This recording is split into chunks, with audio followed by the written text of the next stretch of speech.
नमस्कार, देश की बात में मैं कादम्बिनी शर्मा हूं आपके साथ। इस वक्त हैदराबाद में बीजेपी की राष्ट्रीय कार्यकारिणी की बैठक चल रही है। यहां पर इस वक्त स्मृति ईरानी की प्रेस कॉन्फ्रेंस हो रही है, वहीं चलते हैं।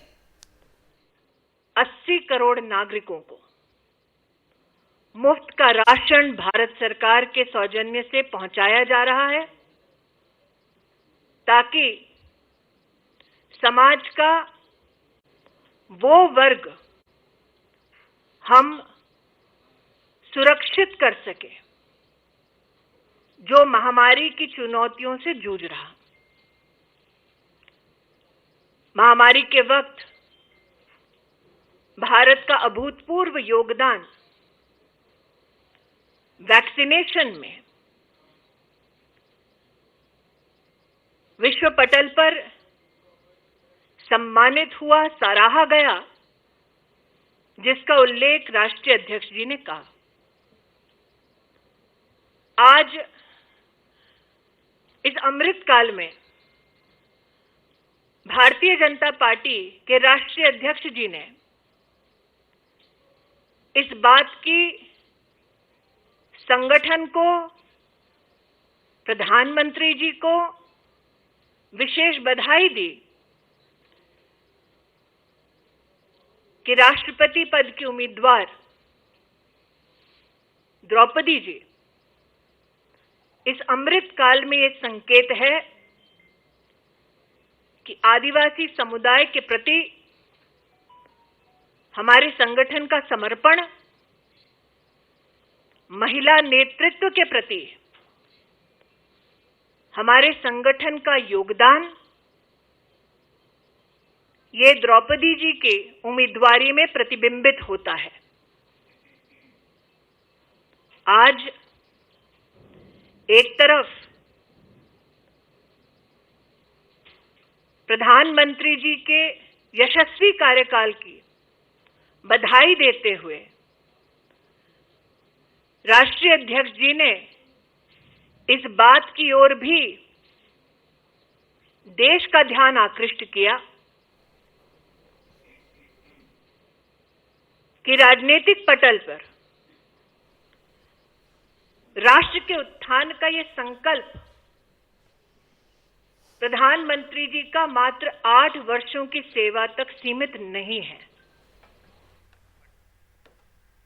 रुख करते हैं कुछ और बड़ी खबरों का। उदयपुर में कन्हैया लाल की हत्या का जो मामला है, उसमें पेशी के दौरान आरोपियों पर वकीलों का गुस्सा फूटा। जयपुर की स्पेशल एनआईए कोर्ट में वकीलों ने आरोपियों को पीटा है। जयपुर की स्पेशल एनआईए कोर्ट में पेशी के दौरान असल में जबरदस्त हंगामा हुआ और इस हंगामे के दौरान वकीलों ने जमकर नारेबाजी की और आरोपियों को फांसी देने की मांग भी की। इस वक्त सभी आरोपियों को 12 जुलाई तक रिमांड पर भेजा गया है। जयपुर की स्पेशल एनआईए कोर्ट ने 12 जुलाई तक ये रिमांड दी है, लेकिन इस हंगामे में वकीलों ने आरोपियों को पीटा है। हर्षा कुमारी सिंह हमारी वरिष्ठ संवाददाता इस वक्त हमारे साथ जुड़ रही हैं। हर्षा, बताएं वहां पर हुआ क्या पूरा मामला? देखिए, बहुत गुस्सा आक्रोश है। जिस दिन इनको यहाँ उदयपुर की कोर्ट में भी पेश किया गया तो बहुत ज्यादा लोग इकट्ठा हो गए थे, पत्थर फेंकना चाह रहे थे, लॉयर्स भी यहाँ पर थे और पीछे के रास्ते से निकालना पड़ा। और अब हम देख रहे हैं कि पूरा कॉर्डन लगा के जब इनको निकाल रहे थे तो इनके साथ हाथापाई हुई है। एक के बताया जा रहा है कपड़े फाड़े गए हैं और ये सब जो लॉयर्स है बड़ी तादाद में वहाँ एनआईए कोर्ट में इकट्ठा हो गए हैं। आपको बता दें कि एनआईए कोर्ट ने इनको पुलिस रिमांड यानी कि एनआईए की रिमांड दी है 13 जुलाई तक।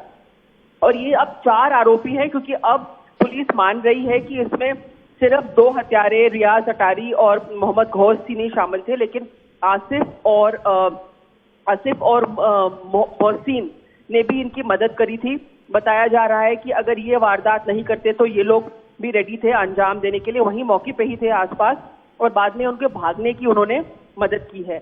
और इसमें जब ये भागे हैं तो 2611 नंबर की बाइक, रियाज की बाइक से भागे हैं, और मोहम्मद गौस की जो बाइक है जिसका नंबर 1226 है वो आज की डेट में वहां उदयपुर में एक बाजार में पार्क मिला है।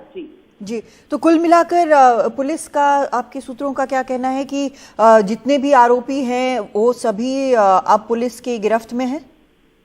जी बिल्कुल, लगता है कि अभी और भी लोग इसमें आ सकते हैं, क्योंकि ये लोग अकेले नहीं थे। जिस तरह से पूरी प्लानिंग हुई है, आइडेंटिफाई किया गया है कन्हैया लाल को, अटैक हुआ है, तो बता रहे हैं कि एक्चुअली इसके तार आगे से भी जुड़े हो सकते हैं।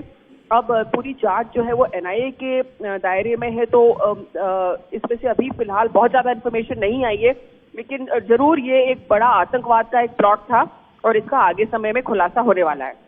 जी हर्षा, एक चीज और जानना चाहेंगे, जिस तरह का आक्रोश है इस हत्या को लेकर, तो एनआईए को अच्छी तरह से अंदाजा रहा होगा कि वहां पर एनआईए कोर्ट में क्या हो सकता है, तो क्या इनके साथ काफी पुलिस वाले नहीं थे आरोपियों के साथ?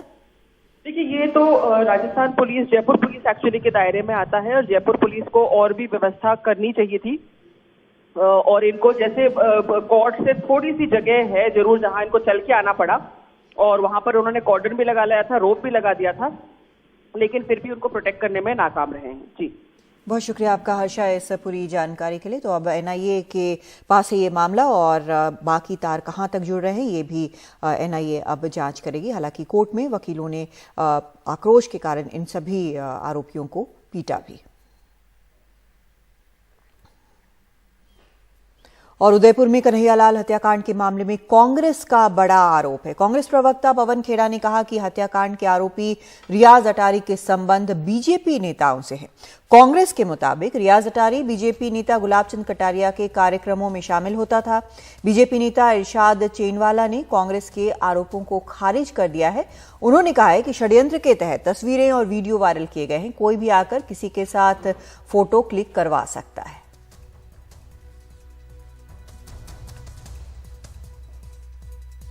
उदयपुर में जो कन्हैयालाल की जो जघन्य हत्या हुई थी, उसका मुख्य आरोपी रियाज अटारी,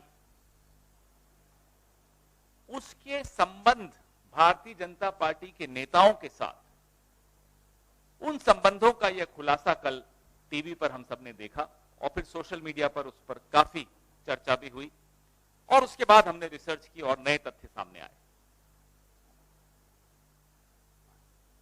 रियाज अटारी राजस्थान में भारतीय जनता पार्टी के कद्दावर नेता,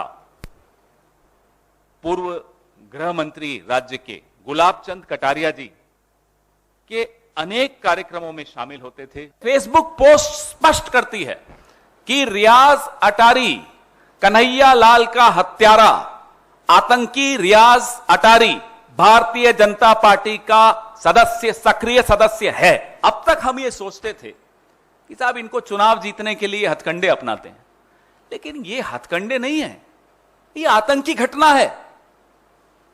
देश को तोड़ रहे हैं, आपस में हमें लड़वा रहे हैं और इतने बड़े षड्यंत्र में भारतीय जनता पार्टी का एक सक्रिय सदस्य सरेआम आरोपी है, सरेआम शामिल है। जो ही उदयपुर में यह हत्याकांड हुआ, केंद्र ने एनआईए को यह जांच सौंपने की बात की। हमारे मुख्यमंत्री ने तुरंत इसका स्वागत किया, हम सब ने इसको स्वीकार किया। लेकिन अब ये नए तथ्यों के उजागर होने के पश्चात सवाल उठता है और बड़ा गंभीर सवाल उठता है, ये हमारा आखिरी सवाल है, क्या भारतीय जनता पार्टी की केंद्र की सरकार ने इन्हीं कारणों से डरकर जल्दबाजी में एनआईए को यह केस सौंपने का निर्णय लिया? आज जो एक षड्यंत्रपूर्वक हमारा वीडियो वायरल हुआ है, वह षड्यंत्र के तहत वायरल हुआ वीडियो। मैं 25 वर्षों से भारतीय जनता पार्टी का कर्मठ कार्यकर्ता हूं और पार्टी में पूरी निष्ठा से काम करता हूं। जिस रियाज अटारी का नाम पार्टी के सदस्य के रूप में आता है, वह हमारा प्राथमिक सदस्य भी नहीं रहा है कभी। वह हमारी पार्टी में क्या मालूम किस वजह से आता था, किस वजह से वहां पे आता था, लोगों से मिलता जुलता था, इसका हमें कोई ज्ञान नहीं। और पार्टी में कोई भी आ सकता है, किसी के साथ में फोटो खींच सकता है, इसमें कोई दो राय नहीं है। हम इस जो दर्दनाक हत्याकांड हुआ उसका हम पुरजोर मजम्मत करते हैं और न्यायपालिका से गुजारिश करते हैं कि इन दोषियों को कड़ी से कड़ी सजा मिले। तो फोटो आना कोई आरोप को नहीं दर्शाता है। मैं सभी एजेंसियों से और सभी जांच के लिए हमेशा तैयार हूं। उधर महाराष्ट्र के अमरावती में केमिस्ट उमेश कोल्हे की हत्या की जांच गृह मंत्रालय ने एनआईए को सौंप दी है। अमरावती पुलिस ने कहा है कि केमिस्ट उमेश कोल्हे की हत्या नुपुर शर्मा के समर्थन में पोस्ट करने पर हुई है। अमरावती पुलिस के मुताबिक 21 जून की रात 10:30 बजे उमेश कोल्हे दुकान बंद कर घर जा रहे थे, तभी चाकू से हमला कर उनकी हत्या कर दी गई। इस मामले में अब तक 6 आरोपियों को गिरफ्तार किया गया है और 1 आरोपी फरार है। सभी आरोपियों को 4 जुलाई तक पुलिस रिमांड पर भेज दिया गया है। अभी तक उमेश कोल्हे मर्डर केस में हमने 6 आरोपियों को अटक किया है।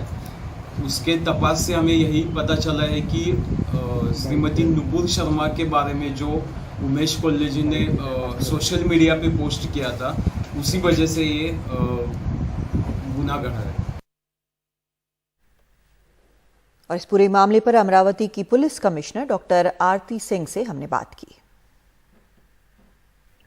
देखिए, शुरू में जब मर्डर हुआ था तब हमारे पास कोई भी क्लूज नहीं थे, पर धीरे धीरे जैसे हमने एक्यूज को अरेस्ट किया, 2 एक्यूज को अरेस्ट किया, उसके बाद और 3 को किया और फिर एक और 6 एक्यूज अरेस्ट हुए। 6 एक्यूज अरेस्ट होने के बाद और कोई दूसरा मोटिव सामने नहीं आ रहा है। ये प्रथमदर्शी प्राइमा फेसी और ये मोटिव ही ज्यादा चांसेस है कि इन्होंने जो नुपुर शर्मा के सपोर्ट में जो पोस्ट फॉरवर्ड की थी उसकी वजह से ये रिवेंज मर्डर हुआ है। नहीं, अभी तक तो हमारे इन्वेस्टिगेशन में किसी रैडिकल ऑर्गेनाइजेशन, किसी टेररिस्ट ऑर्गेनाइजेशन का लिंक अभी तक सामने नहीं आया है। देखिए, घटना के बाद बहुत सेंसिटिव मामला है। इसमें जब तक हम पूरी तरीके से हमें सबूत और बाकी आधारों से जब तक हम पूरी तरह कंफर्म नहीं हो जाएंगे, तब तक कोई भी ऑफिशियल स्टेटमेंट देना प्रीमेच्योर होता है या गलत होता। मृतक के भाई ने कहा है कि उन्होंने धमकी मिलने के बारे में कभी नहीं बताया था। भैया के कुछ मैसेजेस थे नुपुर शर्मा के बारे में, जो उन्होंने एक जनरल जैसे हम किसी को भी फॉरवर्ड करते हैं वैसे कुछ ग्रुप्स में उन्होंने ग्रुप में फॉरवर्ड किए थे। लेकिन अब इतने छोटे से 2-4 फॉरवर्ड से एकदम से जानलेवा हमला होना, ये अभी भी हम नहीं समझ पा रहे हैं। नहीं, उन्होंने ग्रुप्स में फॉरवर्ड किए थे, व्यक्तिगत रूप में उन्होंने कभी किसी को फॉरवर्ड नहीं किया था उसको। अभी तो ऐसा ही लग रहा है, क्योंकि अभी तक के हमें तो दूसरा कोई कारण नज़र नहीं आ रहा है कि जिससे हमें ऐसा लगे कि उनके ऊपर कोई जानलेवा हमला हो सकता है करके। थ्रेट कभी नहीं आया, क्योंकि भैया ने कभी बताया नहीं कि मुझे इसी तरीके से थ्रेट आ रहे हैं, या कभी उन्होंने शेयर किया नहीं। अभी कैसा है, मोबाइल भी पहले दिन से ही पुलिस वालों के पास में है, तो हम उनका डेटा भी नहीं देख सकते कि भाई उसमें किसी का कॉल आया था कि नहीं आया था। करीब 15 दिन पहले से कुछ व्हाट्सएप फॉरवर्ड है उनके, उसके पहले से। उसके कारण हो सकता है, क्योंकि अभी भी हम पुलिस एजेंसी नहीं है या हम जांच समिति नहीं है, ये तो हमें पुलिस ही बता सकती है या जांच समिति बता सकती है कि ये इसी की वजह से हुआ है करके। हमें बहुत ज़्यादा उम्मीद बढ़ चुकी है हमारी, क्योंकि अब एनआईए जैसी एजेंसी अगर इसमें आ चुकी है तो हमें पूरी आशा है कि भैया को न्याय मिलेगा और इसका सही कारण हमें बताया जाएगा कि किस वजह से उनकी हत्या हुई थी।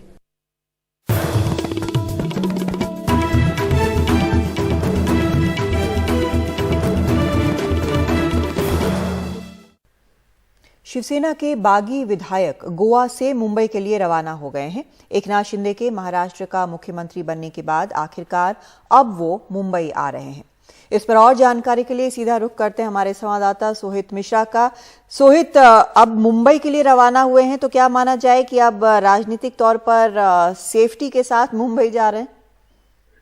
जी देखिए, 2 चीजें। एक तो एकनाथ शिंदे एक बार पहले भी आ चुके हैं, और रही बात दूसरे विधायकों की, तो जरूर सेफ्टी तो होगी मुंबई में उनके लिए। लेकिन जिस तरह से उद्धव ठाकरे ने इस्तीफा देने के समय कहा था कि शिवसेना कार्यकर्ता आप पर हमला नहीं करेंगे या किसी तरह से कोई प्रदर्शन नहीं होगा, उसका ध्यान देते हुए भी लोग इन विधायकों के सामने फिलहाल तो आते हुए नजर नहीं आएंगे।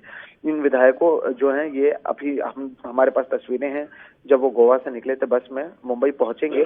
आज बीजेपी के विधायकों के साथ मिलकर ही एकनाथ शिंदे अपने विधायकों की बैठक करेंगे, क्योंकि कल से जो स्पेशल विधानसभा सत्र बुलाया गया है उसमें पहले ही दिन जो स्पीकर है उसका चयन होना है। महाविकास आघाड़ी की ओर से भी शिवसेना के एक विधायक जो हैं उनको स्पीकर के लिए उन्होंने अपना फॉर्म भरा हुआ है। दूसरी ओर बीजेपी की ओर से राहुल नार्वेकर ने फॉर्म भरा है। दरअसल अब कई सारे हम पैदा हुए हैं कि विप कौन सा गुट जारी कर सकता है, एकनाथ शिंदे का गुट या उद्धव ठाकरे का, ये एक है। दूसरा, जिस तरह से कल उद्धव ठाकरे का एक पत्र सामने आया जिसमें कि उन्होंने कहा है कि बतौर पक्ष प्रमुख मैं एकनाथ शिंदे को लीडर ऑफ द हाउस, यानी जो विधानसभा में वो लीडर थे उससे हटाता हूं, तो इसे लेकर भी कहीं ना कहीं जो सवाल है वो उठने लगे हैं। और डिस्क्वालिफिकेशन का डर क्योंकि कई विधायकों में है, तो ऐसे में ये जो डर है वो किस तरह से सुलझाया जा सकता है या फिर आगे जाकर इसकी रणनीति क्या बनाई जा सकती है कल के लिए, ये सारी चीजों की आज तैयारी की जाएगी। कल से जो सत्र है, आप समझ लें कि अभी आने वाले दिनों में फुल फ्लेज जो सरकार है वो चलने लगेगी। अब तक केवल जो मुख्यमंत्री हैं वो एकनाथ शिंदे हैं और जो उप मुख्यमंत्री हैं, डेप्यूटी स्पीकर हैं, माफ कीजिए डेप्यूटी चीफ मिनिस्टर हैं, वो देवेंद्र फडणवीस हैं। इसके अलावा इनके सरकार में फिलहाल कोई है नहीं। तो कल जब स्पीकर का चयन होगा तब उसके बाद शायद और भी चीजें आगे बढ़ेंगी और एक बार फिर से अदालत का भी दरवाजा खटखटाया जाएगा, क्योंकि कई सारे मामले हैं, महाविकास आघाड़ी के कई आरोप हैं, एकनाथ शिंदे के कई आरोप हैं जिसे लेकर अदालत गए हुए हैं।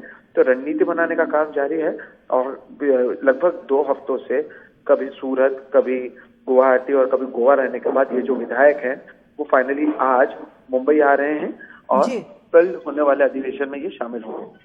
बहुत शुक्रिया आपका सोहित इस पूरी जानकारी के लिए। तो कल देखते हैं कि इसमें क्या कुछ निकल कर अब सामने आता है और क्या नियम लागू होते हैं।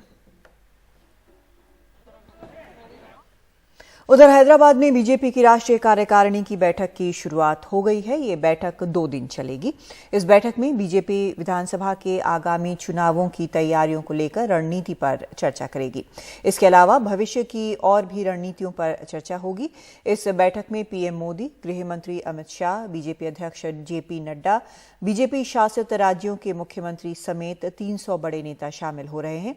आज स्मृति ईरानी ने प्रेस कॉन्फ्रेंस कर बताया कि जेपी नड्डा ने अपने संबोधन में कहा कि विपक्ष गुमराह करने की कोशिश करता रहता है। सर्जिकल स्ट्राइक, रफाल और वैक्सीनेशन के मुद्दे पर विपक्ष की भूमिका विध्वंसक रही है।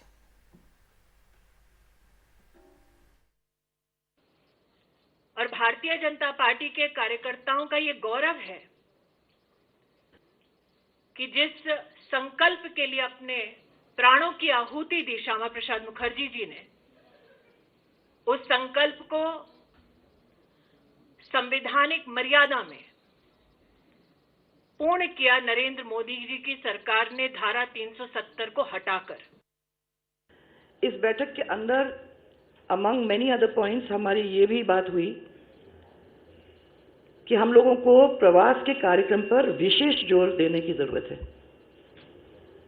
वैसे भी भारतीय जनता पार्टी ने हमेशा इसके ऊपर जोर दिया है कि हम लोग जनता के बीच में जाएं, जनता से मिलें,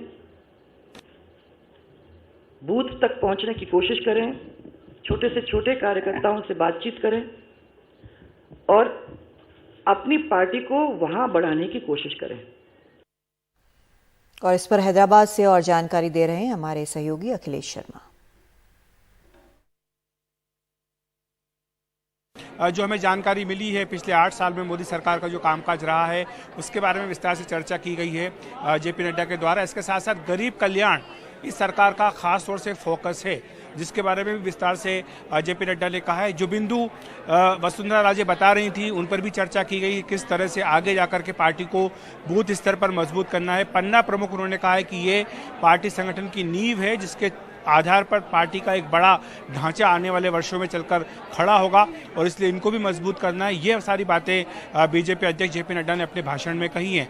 आपको बता दूं कि पीएम मोदी भी कुछ देर पहले ही यहाँ हैदराबाद में पहुंचे हैं। उसके बाद वो हेलीकॉप्टर से यहाँ आए और पैदल ही चल करके सभा स्थल तक गए। उन्होंने अपने इस बारे में कुछ ट्वीट भी किए, बताएं कि वो पार्टी के जो अपने साथी हैं उनके साथ हैं पार्टी की कार्यकारिणी की बैठक को लेकर। और कल जो है वो पीएम मोदी का भाषण होगा राष्ट्रीय कार्यकारिणी की बैठक में, जिसके बाद कल शाम को बीजेपी ने एक बड़ी जो जनसभा है उसका भी आयोजन हैदराबाद में किया है। हम विस्तार से चर्चा कर रहे हैं लगातार कि किस तरह से बीजेपी दक्षिण भारतीय राज्यों में अपना विस्तार करने के लिए कर्नाटक के बाद अब तेलंगाना को उसने एक प्रमुख बिंदु के तौर पर रखा है, चुना है और इसलिए बीजेपी यहाँ पर लगातार प्रयास कर रही है।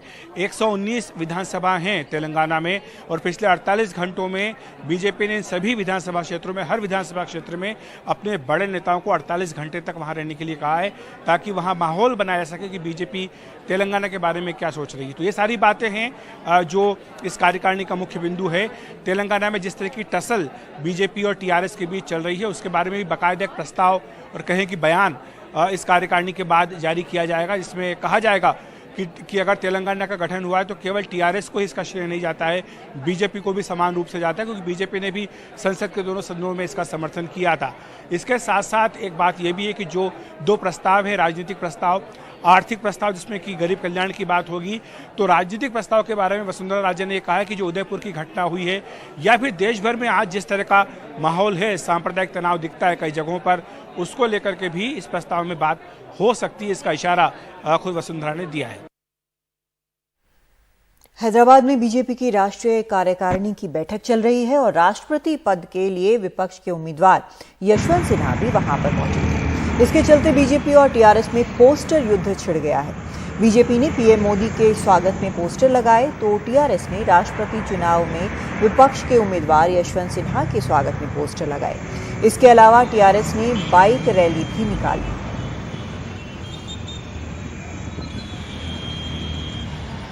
बीजेपी और टीआरएस के संघर्ष के बारे में और जानकारी दे रहे हैं अखिलेश शर्मा।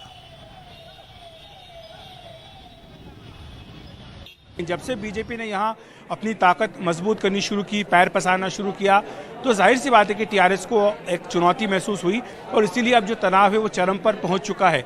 इस हद तक चरम पर है कि न सिर्फ सोशल मीडिया पर इनमें युद्ध चल रहा है, मीडिया में युद्ध चल रहा है, विज्ञापनों के जरिए भी युद्ध चल रहा है, बल्कि सड़कों पर भी ये लड़ाई देखने को मिली है। आज जब सड़कों पर एक तरफ बीजेपी कार्यकारिणी को लेकर पोस्टर, बैनर लगे, होर्डिंग्स लगे हैं, दूसरी तरफ जो मुख्यमंत्री हैं वो प्रधानमंत्री को रिसीव करने एयरपोर्ट पर नहीं गए। ये तीसरी बार ऐसा हुआ और उसके बजाय उन्होंने आज का दिन चुना जो साझा विपक्ष के राष्ट्रपति पद के उम्मीदवार यशवंत सिन्हा, उनको हैदराबाद बुलाने का और उनके स्वागत में एक बड़ी जो है बाइक रैली और उनका जोर शोर से सम्मान यहाँ पर किया गया, सीधे तौर पर ये संकेत देने के लिए, संदेश देने के लिए बीजेपी को कि आपको हम यहाँ नहीं घुसने देंगे, चाहे आप कितनी कोशिश कर लें।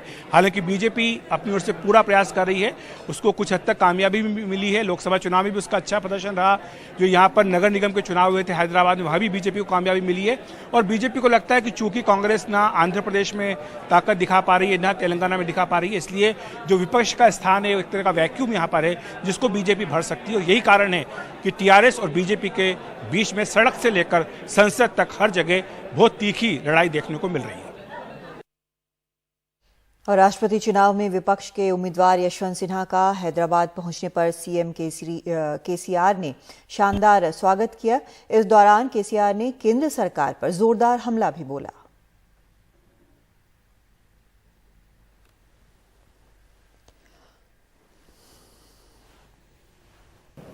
ऐसे एक नेता को आज स्वागत करने में हम फख्र महसूस करते हैं।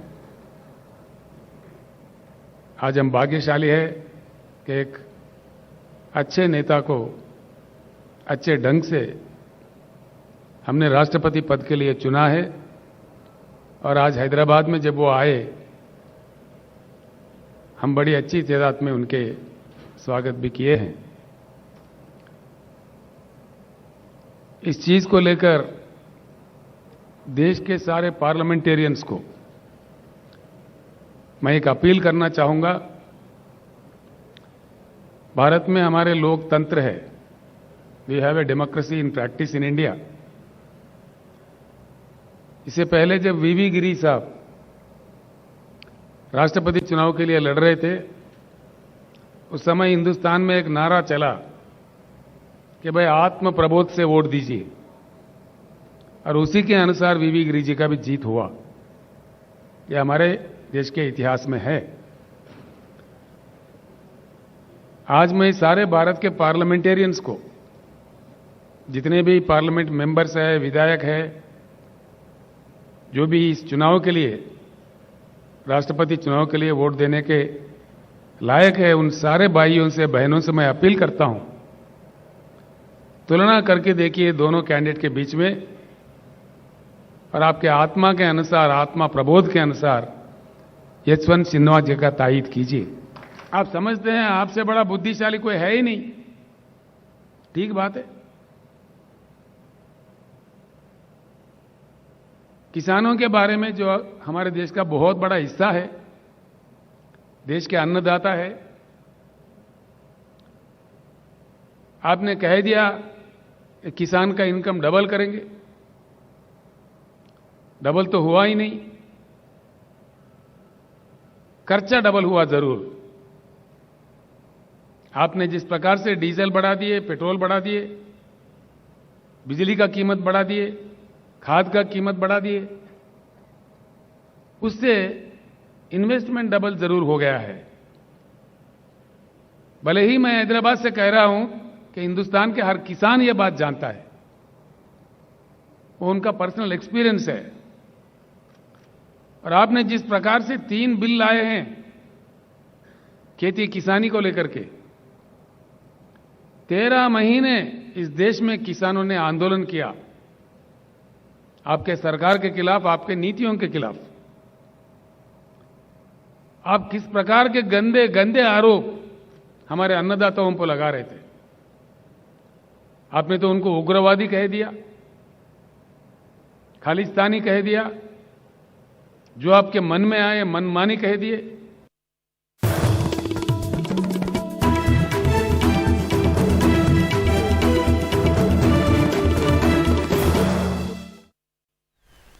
दो साल बाद अमरनाथ यात्रा शुरू हो गई है। बीते 2 साल में कोरोना के साए की वजह से ये यात्रा प्रभावित हुई। अब जब ये यात्रा फिर से शुरू हुई है तो कई ऐसी कहानियां जो भाईचारे, मोहब्बत और कश्मीरियत और साझा संस्कृति को दिखाती हैं, उनकी याद ताजा हो गई है। नजीर मसूदी की खास रिपोर्ट। मेरा दत्ताधारी नाथ मेरी पार्वती के साथ शंकर आज मेरी भावना पूरी करो, शंभू आज मेरी भावना पूरी करो। पहलगाम के बाटाकोट गांव में 95 साल के गुलाम नबी मलिक वही प्रार्थना करते हैं जो वो अमरनाथ की पवित्र गुफा में किया करते थे। 2 साल बाद अमरनाथ यात्रा शुरू हो रही है। इससे उनकी यात्राएं ले जाने की और उनके परिवार की गुफा के साथ पुरानी यादें ताजा हो गई, जो इनके परदादा बूटा मलिक ने खोजी थी। 95 साल के गुलाम नबी मलिक, जिनके पुरखों ने अमरनाथ गुफा की खोज की थी, यात्रा के इतिहास का एक अहम हिस्सा है। खुद उन्होंने 60 साल तक यात्रा करवाई और गुफा पे रहे। ये हमें एक ऐसा तोहफा दिखा रहे हैं जो उनको 1947 में महारानी तारा देवी, जो हरि सिंह की बीवी थी, ने उनको दिया। मलिक अमरनाथ गुफा के साथ अपने परिवार का नाता बयान करते हैं और बताते हैं कि कैसे हिंदुओं और मुसलमानों के बीच रिश्ते और गहरे हुए जब 1850 में बूटा मलिक ने पवित्र गुफा को ढूंढा, जहां कुदरती तौर पर बर्फ शिवलिंग के रूप में जमा हुई थी। 2005 तक मलिक परिवार ही यात्राएं करवाता था, लेकिन फिर अमरनाथ श्राइन बोर्ड ने उस परंपरा को खत्म कर दिया। पहली दफा आप कब गए हैं यात्रा के लिए? शायद 70 साल हुआ। मैं रानी के साथ गया वहाँ बराबर गुफा था। उसने उधर से पाठ पूजा किया और मुझे एक मजमा दी। मलिक परिवार के लिए बूटा मलिक अब भी श्रद्धेय आत्मा और उनके बारे में कई आध्यात्मिक अनुभव बताते हैं। मलिक परिवार का कहना है कि मौजूदा सुरक्षा नियमों से पहले बहुत से यात्रियों की यात्रा पूरी नहीं होती थी जब तक वो उनके घर ना आए। उसके पाँव के नीचे चश्मा निकला, उसके कब्र के नीचे। कब्र के नीचे तो हम वही पानी पीते, हम दरिया का पानी नहीं पीते। एक वक्त ऐसे हो गया, शीशनाग से ही वापस आ गया। जब सुना है कि इधर मलिक है, उन्होंने ढूंढा। हम पहलगाम में थे, हटो में, जो होटल में थे वो भी आया हमारे पास। मलिक है इधर, हम उसके साथ मुलाकात हुई। इस साल सरकार ने सुरक्षा के बेहद कड़े इंतजाम किए हैं, जिससे यहाँ रहने वालों और सैलानियों दोनों को दिक्कत हो रही है। घाटी में पहले से ही कड़ी सुरक्षा है, उसके ऊपर अर्धसैनिक बलों की 350 अतिरिक्त कंपनियां यात्रियों की सुरक्षा के लिए तैनात की गई हैं। लेकिन मलिक और कई दूसरे कश्मीरियों के लिए सुरक्षा कोई यात्रा पर हावी नहीं होना चाहिए, क्योंकि ये कश्मीर की साझा संस्कृति की एक मिसाल है। पहलगाम से नजीर मसूदी की रिपोर्ट, NDTV इंडिया के लिए।